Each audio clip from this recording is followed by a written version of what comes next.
Contestant number 3, Paulo Villavicencio. Small feet, big shoes. Small feet, big shoes. Paulo Villavicencio.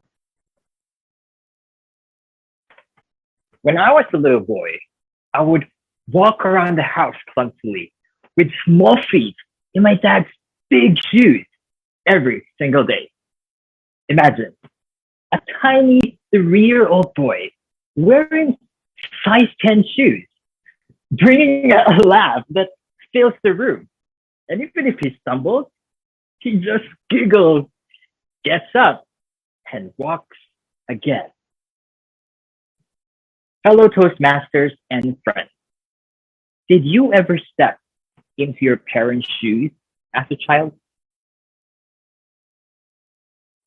I came from a family of tall people. My dad is 6 feet tall, while I stopped growing at 5 feet and 2 inches short. That's why I was always bullied at school for being small. Yo, midget, do you ever grow?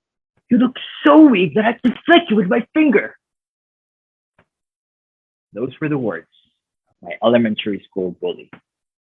I pretended to brush it off, but it got stuck in my head and I started hating myself.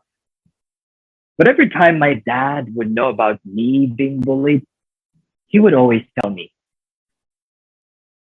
how? You're bigger than the person you doomed yourself to be. Stand up and fight. And fight I did.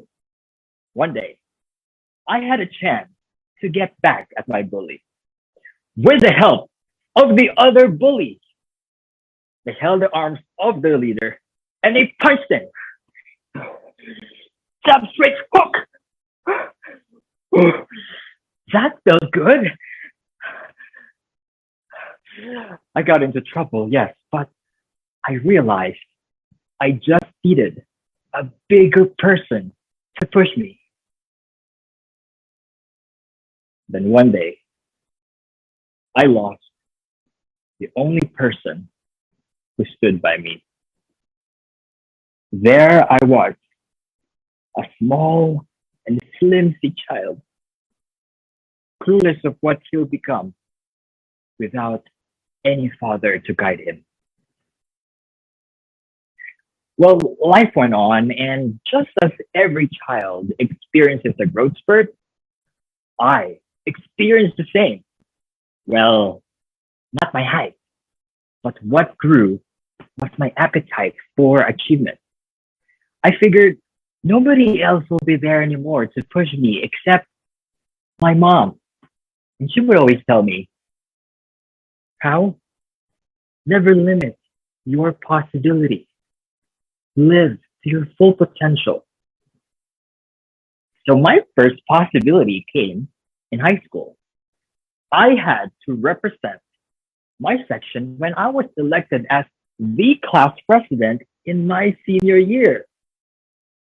And that became a tipping point for me to explore my potential. I gained confidence in public speaking, which led me to take English education at university. I became a scholar and an officer of student organizations until I earned my degree with academic distinction. I thrived when I started teaching in an international school while pursuing a master's degree based abroad. I decided to outgrow people's perception of being small because I wanted to prove myself that I am more than this height and this childlike appearance. All of us stumble at some point. As for me, being bullied as a child stayed here. And thinking about it sometimes makes me weak.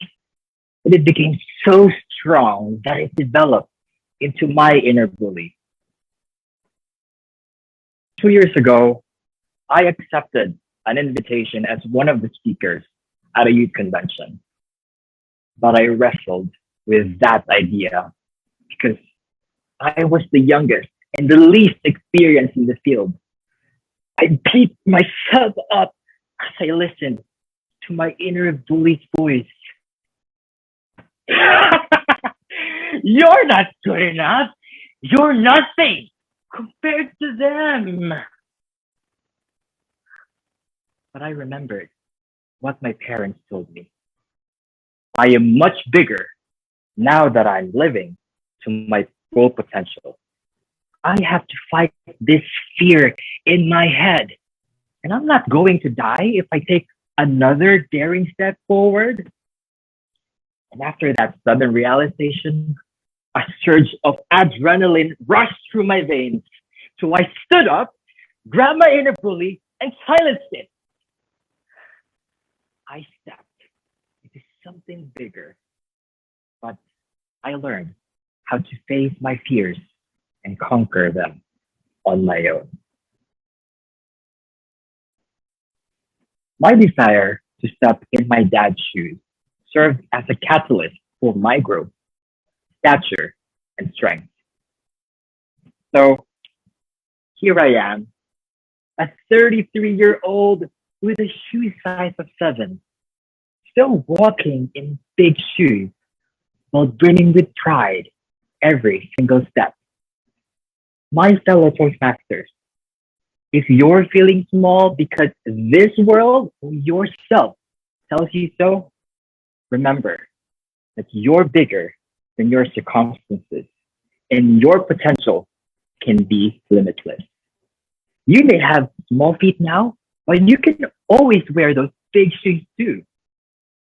And if ever you stumble along the way, get up and keep walking. Contest share.